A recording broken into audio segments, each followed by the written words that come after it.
Bit of an eclectic mix tonight. I hope everyone can hear me. The first one is called Each. On a whim, we wound our way up Broadway Hill, the patchwork veil giving way to sprinkled snow. We parked the car, contrasting in light clothes to the tightly packed ramblers. Broadway Tower stood high, fingering the sparkling sky. We warily traversed the snowy slope, chucked a couple of snowballs as homage to our childhood, walked glove to glove into the valley. She had lived in the valley cottage in a past life. Oops. Just got to find the next line. Wish she had never left. I could see the memories flicker across her tearful eyes. So many crossroads passed, so much pain since then, thorn-like scratching her daily. We leaned against the fence a while, the pebble-dashed walls dappled in brief winter sun. We turned, walked back up the slippery hill to our own destiny. Thank you.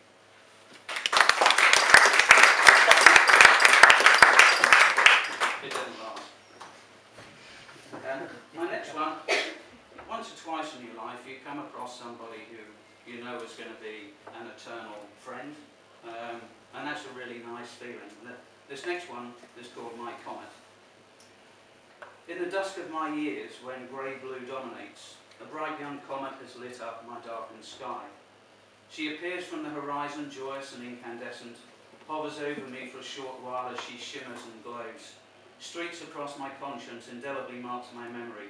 I watch her beauty as if hypnotised, drinking in every sparkle, as her light dances before me, covering me with her cosmic dust. I never cease to enjoy the spectacle, always new and fresh. Another facet shown as she spins and wanders where gravity pulls. But for me her direction is straight, true as a fiery arrow. Then as soon as she has entered my space, she is gone, disappearing to an opposite horizon, leaving me with that dark sky and memories that flash on and off in my mind. I know her cosmic path is cyclic, drawn by gravity between us, a black hole that neither of us understands or wishes to understand, just there keeping us close but apart, knowing there will always be a return, a universal embrace, brief moments when chemistry works its magic. Wherever loving forces may take her, and there will be many, she will always skim through the atmosphere of my planetary existence until my darkness is complete. Thank you.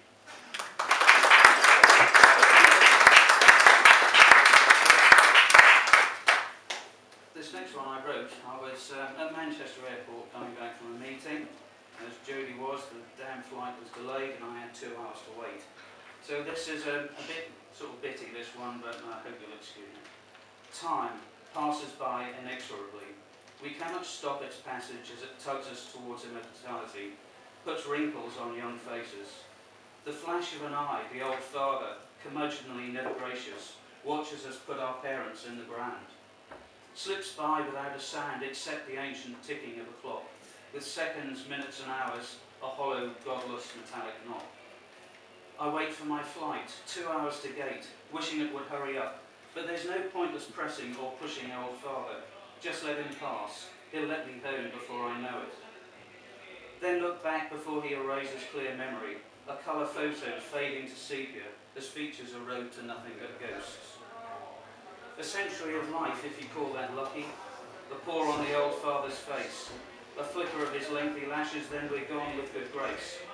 A drowned boy on a beach, not even that, and time pours on sediment until we're a mile deep.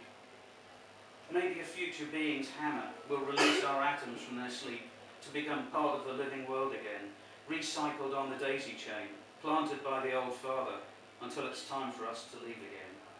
Thank you. This one I wrote recently. If my old school friends know I've written this, they kill me. School reunion. We gathered one by one, two by two, in an ancient room above the pub, a motley gathering of grey folk, an ageing memory club. The call had gone out, gather ye round, for all those folk who could be found, those who had not gone to ground. This was the chance to meet, after 40 plus years apart, a collective of wizened old farts, a failing bunch of body parts. The only attendance rule, we went to the same school.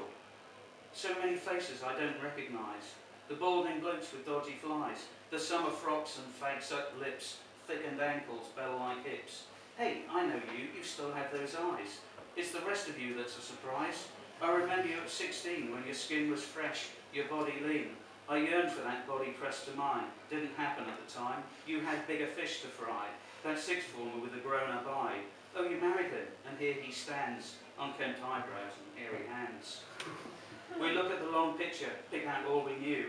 Did you know he's a doctor? Didn't he do well? And him there, he's a circuit judge, sent many a crim to a 3-up cell.